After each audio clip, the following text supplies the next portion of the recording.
இரட்சகருமாகிய இயேசு கிறிஸ்துவின் நாமத்தில் உங்களுக்கு வாழ்த்துதல்கள். இந்த நாளிலும் இந்த வீடியோ வாயிலாக உங்களை சந்திப்பதில் மிகுந்த மகிழ்ச்சி அடைகிறேன். ஒரு நிமிடம் தலைகளை தாக்கி ஜெபம் பண்ணி இந்த நாளில் இந்த தியானத்துக்கு நேராக நம்ம கடந்து செல்லலாம். அன்புலே இயேசப்பா, இந்த நாளில் உடைய பாதத்தில் கடந்து வந்து உடைய வேதத்தின் மகத்துவங்களை கற்றுக்கொள்ள இந்த தேவநீர் எங்களுக்கு கிருபை தந்தீரே. அதற்காக மக்கள் நன்றி செலுத்துகிறோம் அப்பா. இந்த நாளிலும் நாங்கள் கற்றுக்கொள்ளுகிற பாடங்கள் எங்களுக்கு பிரயோஜனமாக இருக்கட்டும். நீங்கள் கற்றுத்தாங்க, நீங்கள் மகிமைப்படுங்க. மீட்பர் இயேசு கிறிஸ்துவின் நாமத்தில் ஜெபம் கேளும் நல்ல பிதாவே, ஆமென். இன்னைக்கு நம்ம செப்பனியா தீர்க்கதரிசன புத்தகத்தினுடைய மேலோட்டமாக கண்ணோட்டமாக ஒரு சில காரியங்களை நம்ம தியானித்தோம். செப்பனியா யார், செப்பனியா யாருடைய மகன் என்பதை குறித்தெல்லாம் நம்ம பார்த்தோம். இன்றைக்கு நம்ம செப்பனியா தீர்க்கதரிசன புத்தகத்துக்கு நேராக முதலாம் அதிகாரம் எதை பற்றி சொல்லுகிறது அப்படின்னு சொல்லி பார்த்தோம்னா, 3 அதிகாரங்கள் தான் இந்த தீர்க்கதரிசன புத்தகத்திலே காணப்படுகிறது. அதில் முதல் அதிகாரத்திலே 1ஆம் வசனம் அறிமுக வசனமாக சொல்லப்பட்டுள்ளது. முதல் அதிகாரம் 1வது வசனம்.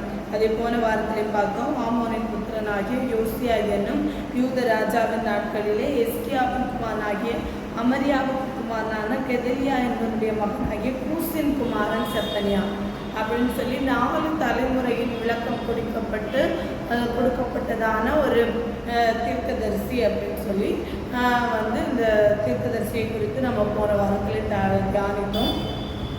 இப்பொழுது இந்த 2வது வசனத்திலிருந்து 2ஆம் அதிகாரம் 3வது வசனம் வரை யூதேயாவுக்கு விரோதமான நியாய தீர்ப்பு சொல்லப்பட்டுள்ளதை பார்க்க முடியும்.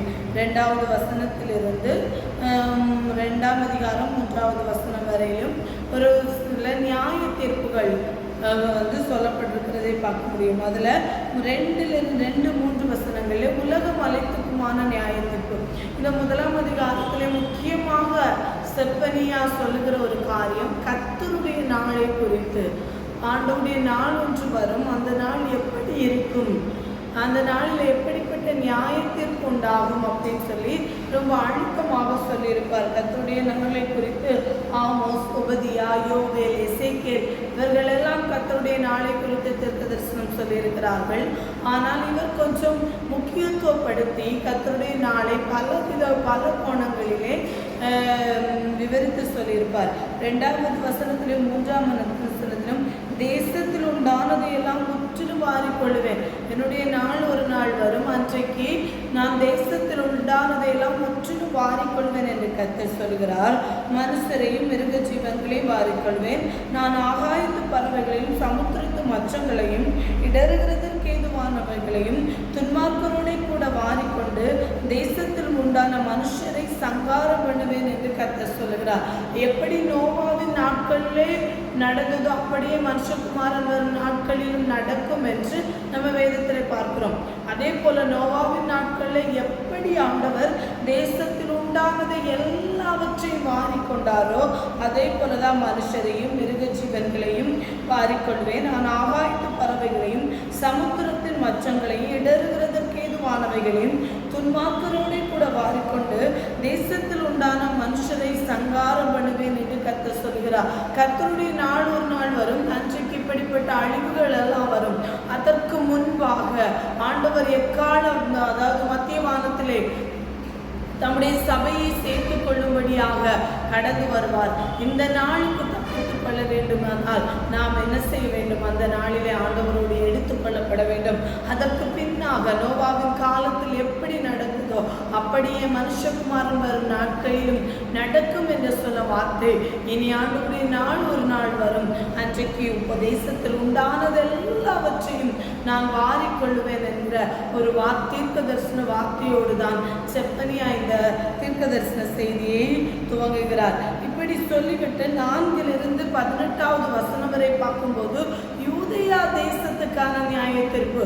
தேசத்தில் உண்டானது எல்லாம் வாரிக்கொள்ளுவேன், அது உண்மைதான், எல்லாருக்கும் நியாய தீர்ப்பு உண்டு. ஆனால் யூதேயாவிற்கு ஆண்டவரால் தெரிந்து கொள்ளப்பட்ட ஜனத்திற்கு ஆண்டவர் அழித்து வேறு விரித்த அந்த எருசலேமின் ஜனங்களுக்கு ஒரு நியாய தீர்ப்பு உண்டு என்பதை 4ஆம் வசனத்திலிருந்து 18வது வசனம் வரை ஆண்டவர் சொல்லுகிறதை பார்க்க முடியும். நான் யூதாவின் மேலும் எருசலேமில் உள்ள எல்லா குடிகள் மீதும் மேலும் என் கையை நீட்டி பாகாலில் மீதியா இருக்கிறதையும் ஆசாரியர்களை கூட கெம்மரின் என்பவர்களின் பெயரையும் வீடுகளின் மேல் வானசேனையை பணிகிறவர்களையும் கர்த்தரின் பேரில் ஆணையிட்டு மல்காமின் மேலில் ஆணையிட்டு பணிகிறவர்களையும் கர்த்தரை விட்டு பின்வாங்குகிறவர்களையும் கர்த்தரை தேடாமல் அவரை குறித்து விசாரியாமல் இருக்கிறவர்களையும் இவ்விடத்தில் இராதபடி சங்காரம் பண்ணுவேன். முதலாவது யார் யாரை சங்காரம் பண்ணுவேன் என்று யூதேய ஜனங்களுக்கு ஆண்டவர் சொல்கிறார். தேசத்தில் உண்டானது எல்லாம் வாரிக்கொள்வேன், மிருக ஜீவன்கள் மனுஷர் எல்லாவற்றையும் நான் என்ன செய்வேன், சங்காரம் பண்ணுவேன். அது உண்மைதான். ஆனால் யூதேயாவின் மேலே என்ன செய்வாராம், யூதேயாவின் மேலும் எருசலேமின் எல்லா குடிகள் மேலும் என் கையை நீட்டி பாகாலில் மீதியா இருக்கிறதையும் ஆசாரியர்கள் கூட கெம்மரிம் என்பவர்களின் பேரையும், அதாவது ஆசாரியர்களை கூட கெம்மரிம் என்று சொல்லப்படுகிறது கெர்சோமனுடைய மறுபெயர். கெர்சோம் யார் என்று பார்த்தோம் என்றால், அதாவது லேவியின் சன்னதியில் கெர்சோம், கோகாத், கெர்சோம், மெராரி என்பவர்கள் தான் லேவியின் சன்னதியர், அதாவது ஆசாரியர்களாய் பிரதான ஆசாரியராய் நியமிக்கப்பட்டவர்கள் கெர்சோமின் சன்னதியர்கள்.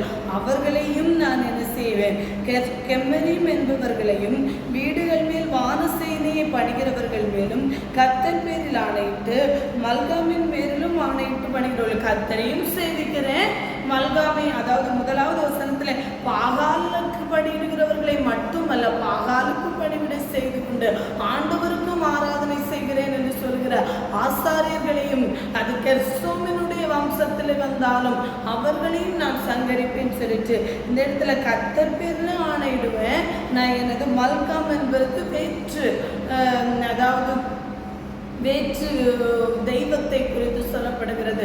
வேற்று தெய்வங்கள் பேரில் ஆணையிடுகிறவர்களையும் கர்த்தரை விட்டு பின்வாங்குகிறவர்களையும் கர்த்தரை தேடாமலும் அவரை குறித்து விசாரியாமலும் இருக்கிறவர்களையும் இவ்விடத்தில் இராதபடிக்கு சங்காரம் பண்ணுவேன்னு சொல்லிட்டு அடுத்ததாக சொல்லுகிறார். கர்த்தராகிய ஆண்டவருக்கு முன்பாக மௌனமாயிருக்கு, கர்த்தருடைய நாள் சமீபமாயிருக்கிறது. கர்த்தர் ஒரு யாகத்தை ஆயத்தம் பண்ணினா என்னை அதற்கு விருந்தாளிகளை அழைத்திருக்கிறார்.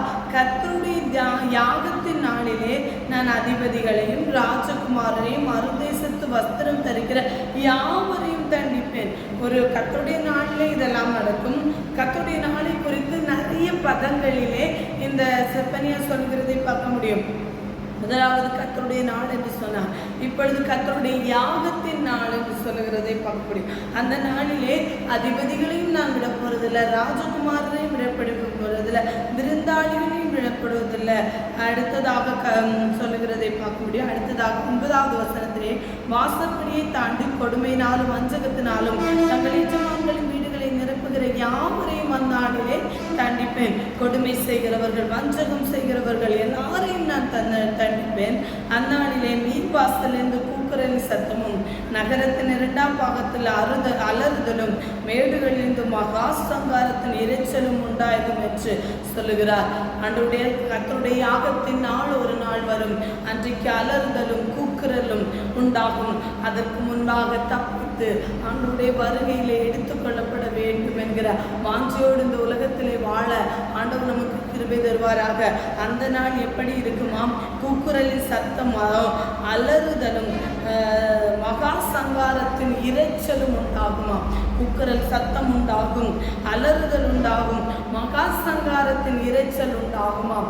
அப்படிப்பட்ட ஒரு நாள் இந்த உலகத்திலே வரப்போகிறது.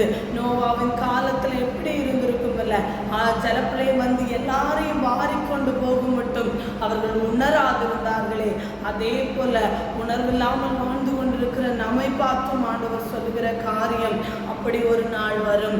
அதற்கு தப்பித்து கொள்ள வேண்டுமானால் ஆண்டவருடைய கால சத்தம் நம்முடைய காதுகளிலே தொனிக்கிறவனுமாய் நாம் இந்த உலகத்திலே வாழ வேண்டும். அப்படி வாழாத பட்சத்திலே கர்த்தருடைய நாளிலே இவ்வளவு பெரிய ஒரு காரியம் நடக்கும் என்பதை தான் சொல்லுகிறார். அடுத்ததாக மக்தோசின் குடிகளே அலறுங்கள், வர்த்தகர்கள் எல்லாரும் சங்காரமானார்கள், காசுக்காரர்கள் யாரும் வெட்டு கொண்டு போனார்கள். வர்த்தகர்கள், காசுக்காரர்கள் யாரும் ஈந்திருக்கிறது இல்லை. அந்த 12வது வசனத்தில் சொல்லி இருக்கிறதை பாருங்கள். அக்காலத்திலே நான் எருசலேமை விளக்கு கொளுத்தி சோதித்து மண்டல் போல குழம்பி இருக்கிறவர்களும் கர்த்தர் நம்மை நன்மை செய்வதும் இல்லை தீமை செய்வதும் இல்லை என்று தங்கள் இருதயத்தில் சொல்கிறவர்களுக்குமான மனுஷரை தண்டிப்பேன். அதாவது கர்த்தர் நன்மை செய்வதும் இல்லை, தீமை செய்வதும் இல்லை. ஏதோ இந்த உலகத்திலே பிறந்தோம், வளர்ந்தோம், எப்படியோ வாழ்ந்து இந்த உலக வாழ்க்கையோட எல்லாம் முடிந்து போகிறது என்று யோசித்துக் கொண்டிருக்கிற ஜனங்களை பார்த்து ஆண்டவர் சொல்லுகிற காரியம், அவர்களையும் தண்டிப்பேன். கர்த்தர் நன்மை செய்வதும் இல்லை, தீமை செய்வதும் இல்லை. எப்படி எது நடந்தாலும், எப்படி ஏதோ வாழ ஆண்டவர் இந்த உலகத்திலே நம்ம எப்படியோ பிறந்தோம், எப்படியோ வாழ்ந்து எப்படியோ மரித்து போவோம். அந்த உலகத்துல வாழ்கிற வாழ்க்கையோடு எல்லாம் முடிந்து போகும் என்று நம்பிக்கொண்டிருக்கிற அவர்களையும் தண்டிப்பேன்.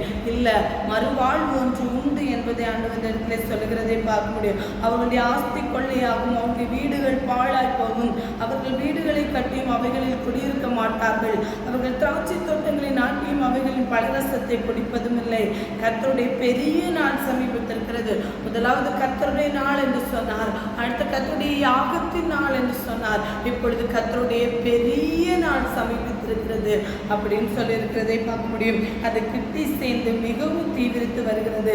கர்த்தருடைய நாள் என்று சத்தத்துக்கு பராக்கிரமசாலி முதலாய் அங்கே மனம் கசந்து அல்லருவான். அந்த நாளுக்கு முன்பாக எவ்வளவு பெரிய பராக்கிரமசாலியா இருந்தாலும் நிற்க முடியாது என்பதை குறித்து தான் இந்த இடத்துல சொல்லப்பட்டிருக்கிறதை பார்க்க முடியும்.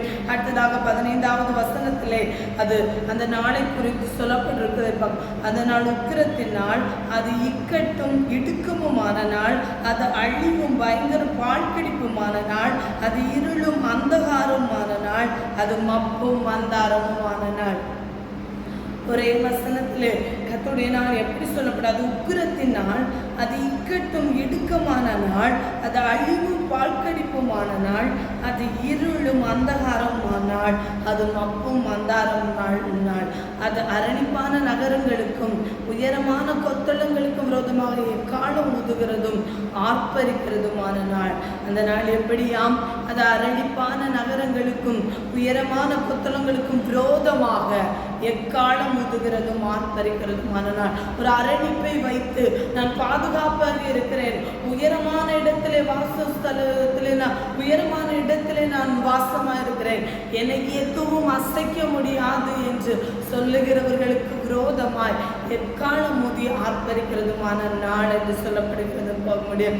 மனுஷர் கர்த்தருக்கு விரோதமாய் பாவம் செய்தபடியால் அவர்கள் குருடனை போல் நடக்கும்படி நான் அவர்களை வருத்தப்படுத்துவேன். அவர்கள் இரத்தம் புழுதியை போல் சொரியப்படும், அவர்கள் மாம்சம் எருவை போல் கிடக்கும். கர்த்தருடைய உக்கிரத்தின் நாளிலே அவர்கள் வெள்ளியும் அவர்கள் பொன்னும் அவர்களை தப்புவிக்க மாட்டாது.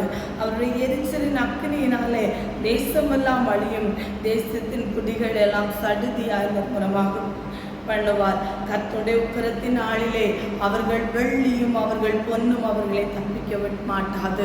ஆண்டவருடைய உக்கிரத்தின் நாள் நம்மேல் கடந்து வரும்போது நம்முடைய வெள்ளியும் பொன்னும் நம்மை ரட்சிக்க மாட்டாது என்பதை குறித்து சொல்லப்படுவதை பார்க்க முடியும். கர்த்தருடைய நாள் இந்த ஒரு அதிகாரத்திலே ஆண்டவருடைய நாளை குறித்து முதலாவது சொல்லுகிறார். கர்த்தருடைய நாள் என்று ஆரம்பித்து 7வது வசனத்திலே கர்த்தருடைய நாள் சொல்கிறார். அடுத்ததாக கர்த்தருடைய யாகத்தின் நாள் என்று சொல்கிறார். 8வது வசனத்திலே கர்த்தருடைய யாகத்தின் நாள் என்று சொல்லப்பட்டிருக்கிறதை பார்க்க முடியும். அடுத்ததாக கர்த்தருடைய பெரிய நாள் என்று சொல்லப்பட்டிருக்கிறதை பார்க்க முடியும். 14வது வசனத்திலே கர்த்தருடைய பெரிய நாள் என்று சொல்லப்பட்டிருக்கிறதை பார்க்க முடியும். அடுத்ததாக 15வது வசனத்திலே அந்த உக்கிரத்தின் நாள், அந்த 15வது வசனத்திலே நிறைய விதமாக சொல்லப்பட்டிருக்கும்.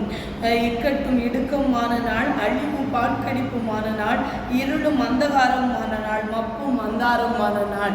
16வது வசனத்திலே எக்காலம் ஊதுகிறது மாறும். அதாவது உயரமான ஸ்தலங்களிலே உயரமான கொத்தளங்களுக்கு விரோதமாகவும் அரணிப்பான நகரங்களுக்கு விரோதமாகவும் எக்காலம் ஊதுகிறதும் ஆர்ப்பரிக்கிறதுமான நாள்.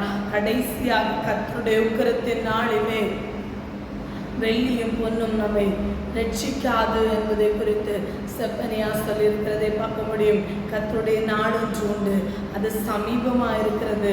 அதை தான் இந்த இடத்துல சொல்லுகிறார். அடிக்கடி சொல்லுகிறார், கர்த்தருடைய பெரிய நாள் சமீபித்திருக்கிறது, கர்த்தருடைய நாள் சமீபித்திருக்கிறது என்று திரும்ப திரும்ப செப்பனியா சொல்லுகிறதை பார்க்க முடியும். அந்த பெரிய நாளுக்கு தப்பித்து கொள்ள நமக்கு இருக்கிற ஒரே வழி ஆண்டவருடைய கால சத்தம் நம்முடைய காதுகளிலே கேட்கப்படாவிட்டால் நாமும் இந்த இடத்துல அவருடைய எரிச்சலின் அக்கினியினாலே தேசமெல்லாம் அழியும். அவருடைய அக்கினிக்கு நாமும் இரையாக வேண்டியது வரும். அவருடைய கால சத்தம் நம்முடைய காதுகளிலே தொனிக்க வேண்டும். அந்த ஒரு வாக்கியத்துக்காக தான் நாம் இந்த நாட்களிலே இப்படி ஓடிக்கொண்டிருக்கிறோம். அந்த ஓட்டத்தை தடை செய்யாதபடி ஆண்டவருக்கு முன்பாக இன்னும் முன்னோக்கி ஓட ஆண்டவர் நமக்கு கிருபை தருவாராக. அதை தான் 1-2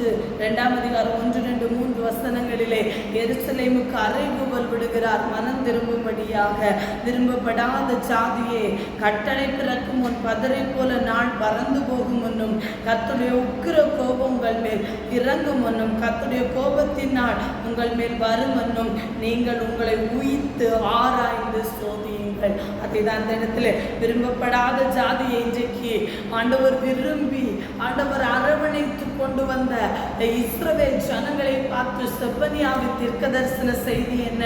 விரும்பப்படாத ஜாதியே அப்படின்னு சொல்லுகிறோமா? நம்ம கட்டளை இப்படி ஒரு நாள் வரும். அந்த கட்டளை பிறக்கும் முன்னும் பதரை போல் நாள் பறந்து போகும் முன்னும் கர்த்தருடைய உக்கிரத்தின் கோபம் உங்கள் மேல் இறங்கும் முன்னும் கர்த்தருடைய கோபத்தின் நாள் இந்த இடத்தில் இந்த வசனத்திலே கர்த்தருடைய கோபத்தின் நாள் உங்கள் மேல் இறங்கும் முன்னும் கர்த்தருடைய நாளை குறித்து பல விதங்களிலே சொல்லியிருக்கிறார். கர்த்தருடைய கோபத்தின் நாள் உங்கள் மேல் இறங்கும் முன்னும் நீங்கள் உங்களை உயித்து ஆராய்ந்து சோதியுங்கள்.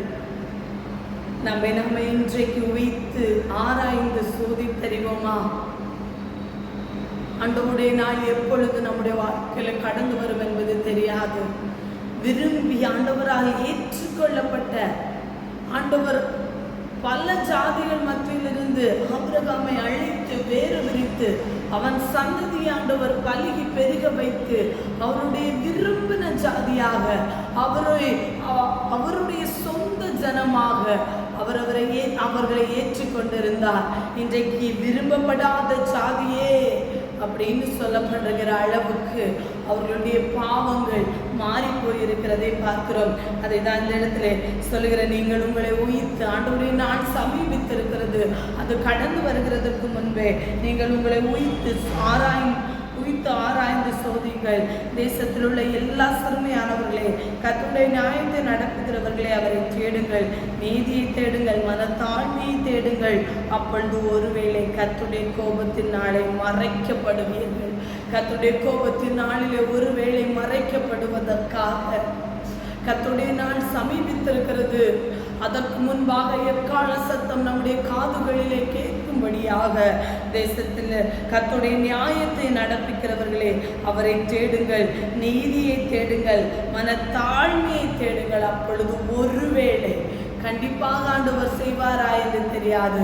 ஒருவேளை ஆண்டவர் மனம் இறங்கும்படியாக அறைகூவல் விடுகிறதை பார்க்க முடியும். இன்றைக்கு நம்மை பார்க்கும் நாமே உயிர்த்து ஆராய்ந்து சோதித்து அறிவோம். நம்ம ஒருவேளை நம்ம குறைகளுக்கு முன்னா நீதியை தேடி மனத்தாழ்மையை தேடி கர்த்தருடைய கோபத்தினாலே மறைக்கப்படுகிற ஒரு இரக்கத்துக்காக அவருடைய சமூகத்திலே கெஞ்சுவோம். அடுத்ததாக 4வது வசனத்திலிருந்து இந்த அதிகாரமுடைய 15வது வசனம் வரைக்கும் புற ஜாதிகளுக்கான நியாயத்திற்கு சொல்லப்பட்டிருக்கிறதை பார்க்க முடியும். 3ஆம் அதிகாரம் 1-8 வரைக்கும் திரும்ப எருசலேமுக்கு விரோதமான ஒரு நியாயத்திற்கு சொல்லி இந்த பகுதி முடிகிறதை பார்க்க முடியும். 2ஆம் அதிகாரம் 4வது வசனத்துல இருந்து 3ஆம் அதிகாரம் 8வது வசனம் வரைக்கும் புறஜாதி தேசங்களுக்கும் எருசலேமுக்கு விரோதமான நியாயத்திற்கு சொல்லியிருக்கிறதை பார்க்க முடியும். 2ஆம் அதிகாரம் 4வது வசனத்திலிருந்து 7வது வசனம் வரை பெலிஸ்தியாவுக்கு விரோதமான நியாயத்திற்கு சொல்லப்பட்டிருக்கிறதை பார்க்க முடியும். 8வது வசனத்திலிருந்து 11வது வசனம் வரை மோவாவுக்கும் அம்மோனுக்கும் விரோதமான நியாயத்திற்கு சொல்லப்படுவதை பார்க்க முடியும். 2ஆம் அதிகாரம் 12வது வசனத்திலே எத்தியோப்பியாவுக்கு விரோதமான நியாயத்திற்கு சொல்லப்பட்டிருப்பதை பார்க்க முடியும். 2ஆம் அதிகாரம் 13லிருந்து 15 வரைக்கும் அசீரியாவுக்கு விரோதமான நியாயத்திற்கு சொல்லப்பட்டிருக்கிறதை பார்க்க முடியும். அடுத்ததாக 3ஆம் அதிகாரம் 1-8 வரை உள்ள வசனங்களை எருசலேமுக்கு விரோதமான நியாயத்தில் சொல்லப்பட்டிருக்கிறதை பார்க்க முடியும். இப்போ நம்ம 4வது வசனம் வசனத்தில் பார்க்கும்போது காசா குடியேற்ற அஸ்கலோன் பாழாகும் ஹஸ்தோத்தை பட்ட பகலிலே பறக்கடிப்பார்கள் எக்ரோன் வேரோடே பிடுங்கப்படும். அதாவது அஸ்கலோன் எக்ரோன் இதெல்லாம் அஸ்தோத் இதெல்லாம் பெலிஸ்தேயரோட முக்கியமான பட்டணங்கள் எல்லாம் அழிக்கப்படும். சமுத்திரக்கரை குடிகளாகிய கிரேத்தியருக்கு ஐயோ, பெலிஸ்தீன் தேசமாகிய கானானே, கர்த்தருடைய வார்த்தை உனக்கு விரோதமாக இருக்கிறது. இனி உன்னில் குடியில்லாதபடிக்கு உன்னை அழிப்பேன்.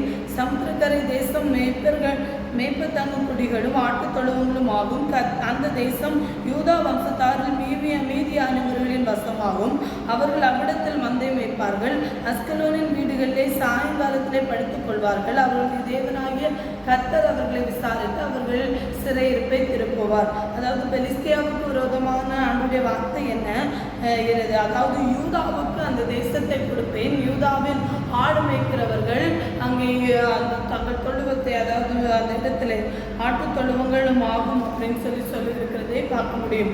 அடுத்ததாக 8வது வசனத்திலிருந்து 11வது வரை அம்மோன் புத்திரருக்கு மோவாபுக்கு விரோதமான வார்த்தை சொல்லப்பட்டிருக்கிறதை பார்க்க முடியும்.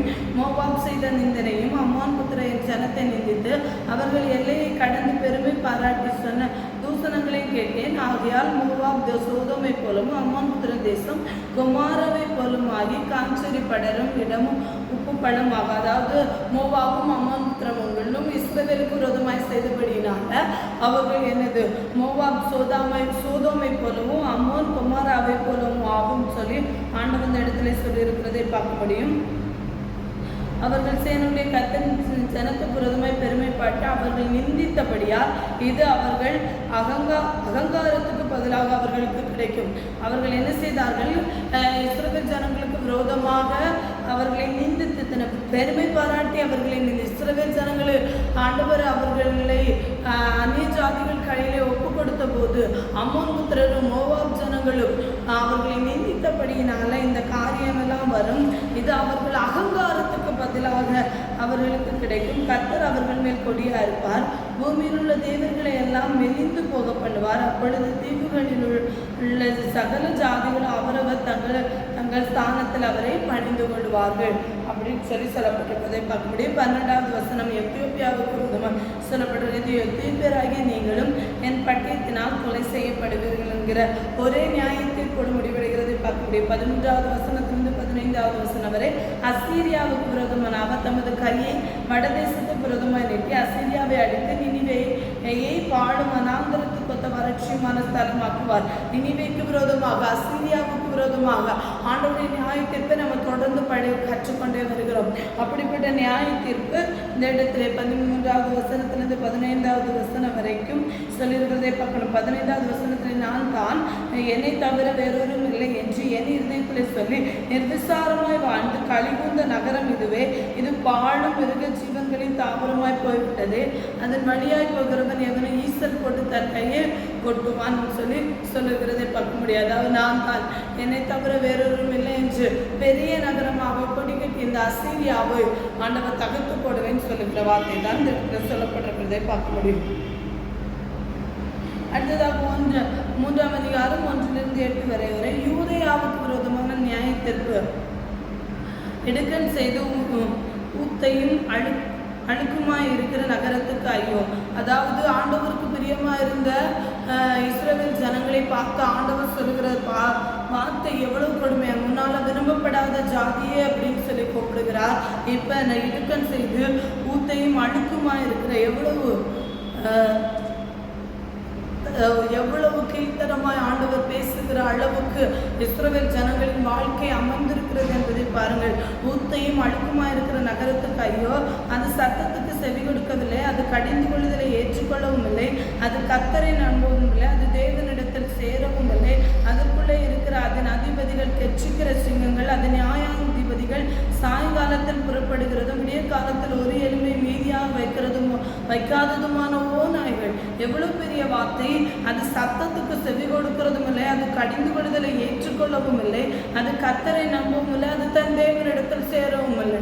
எதனால இடுக்கண் செய்து ஊத்தையும் அழுக்குமாய் இருக்கிற நகரத்துக்கு ஐயோ என்று இஸ்ரவேல் ஜனத்தை பார்த்து ஆண்டவர் சொல்ல வேண்டும் என்றால் என்னது? அது ஆண்டவருடைய சத்தத்துக்கு செவி கொடுக்கவில்லை, கடிந்து கொள்ளுதலை ஏற்றுக்கொள்ளவில்லை, அது கர்த்தரை நம்பவும் இல்லை, அது தன் தேவனிடத்துல சேரவும் இல்லை. அதற்குள்ளே இருக்கிற அதன் அதிபதிகள், கெச்சிக்கிற சிங்கங்கள், அது நியாயாதிபதிகள் சாயங்காலத்தில் புறப்படுகிறதும் விடிய காலத்தில் ஒரு எலும்பு கூட மீதி வைக்காது இருக்கிற ஓநாய்களை போல இருக்கிறார்கள்.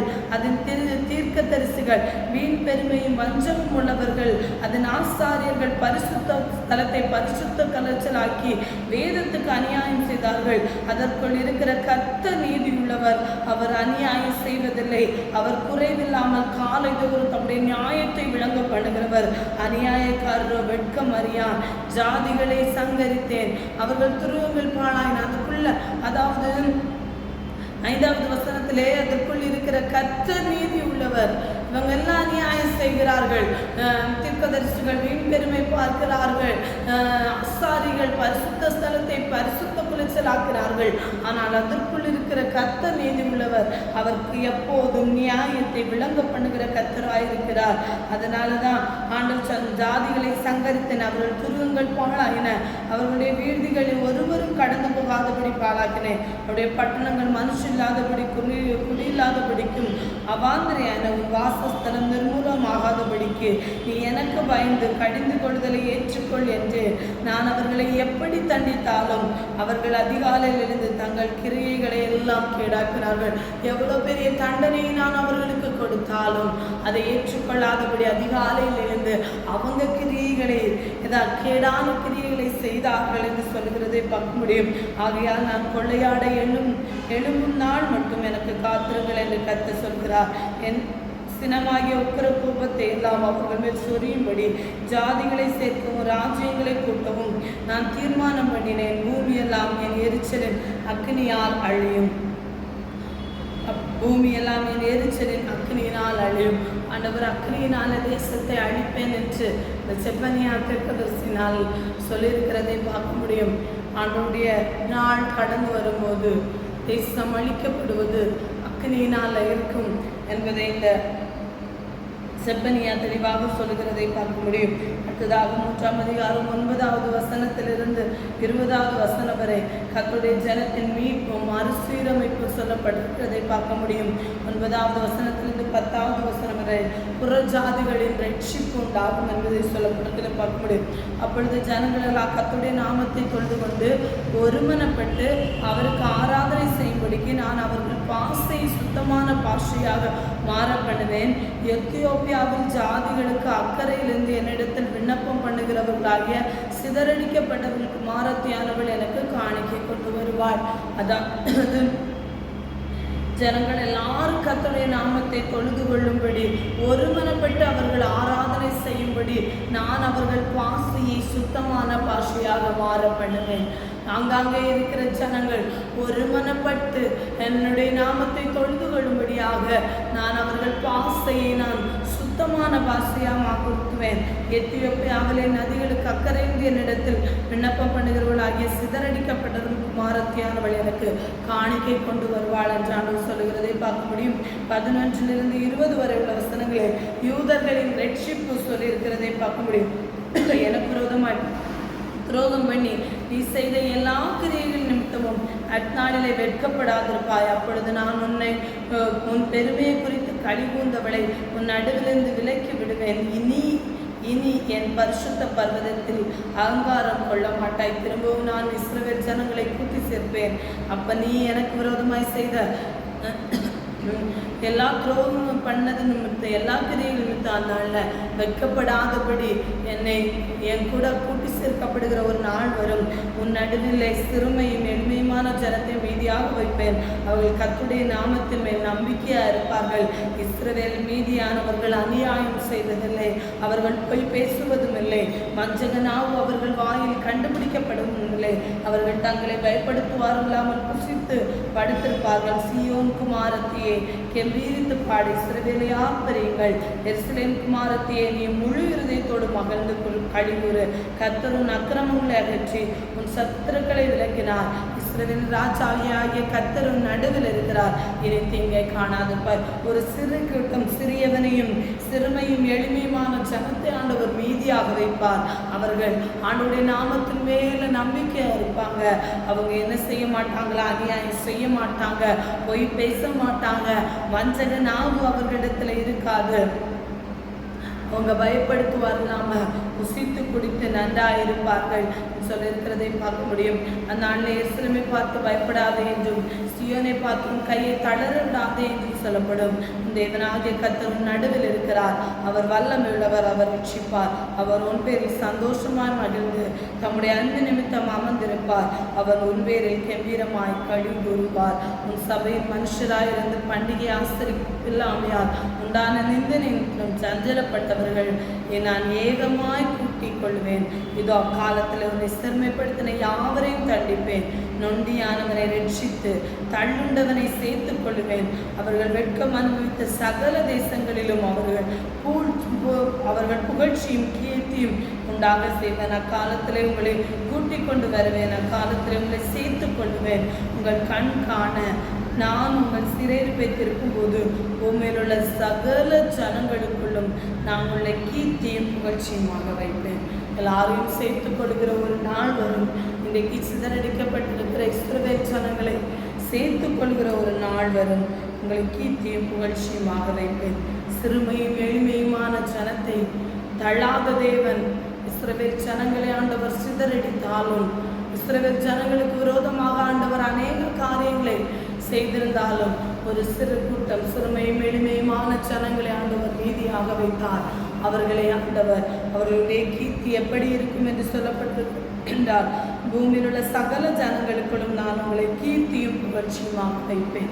அப்படி சிறுமையும் எளிமையுமான ஜனங்களை தெரிந்தெடுத்து நொண்டியானவனையும் சேர்த்துக் கொள்வேன் சொல்லியிருக்கிறது. நொண்டியானவனை ரட்சித்து தள்ளுண்டவனையும் சேர்த்துக் கொள்வேன் சொல்லி ஆண்டவர் சொல்லுகிறார்.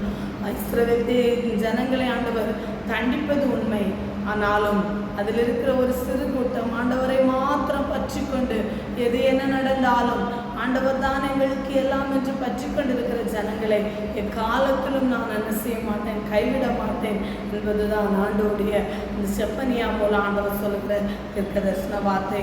நம்மையும் கர்த்தர் ஆசீர்வதிப்பாராக. அன்புள்ள இயேசப்பா, இந்த நாளிலும் ஆண்டவரே அப்பா, இஸ்ரவேல் ஜனங்கள் எப்படிப்பட்ட பாவத்தை செய்திருந்தாலும், கர்த்தருடைய உக்கிரகத்தின் நாள் அது கொடிதும் பயங்கரமான நாளாக இருந்தாலும் ஆண்டவரே, ஒரு சிறு கூட்டம் உமக்கு உண்மையாக இருந்த சிறுமையும் எளிமையுமான சந்ததியை கைவிடுகிறதில்லை. சகல ஜனங்களுக்குள்ளும் கீர்த்தியும் புகழ்ச்சியுமாய் வைக்கிற தேவன் ஆண்டவரே, உமக்காய் நிற்கிற தம்முடைய ஜனங்களை கண்ணோக்கி பார்த்து சகல ஜனங்களுக்குள்ளும் கீர்த்தியும் புகழ்ச்சியுமாக வைங்கப்பா. நீங்க கூட இருங்க, நீங்க மகிமைப்படுங்க. மீட்பர் இயேசு கிறிஸ்துவின் நாமத்தில் ஜெபங்கள் நல்ல பிதாவே, ஆமென்.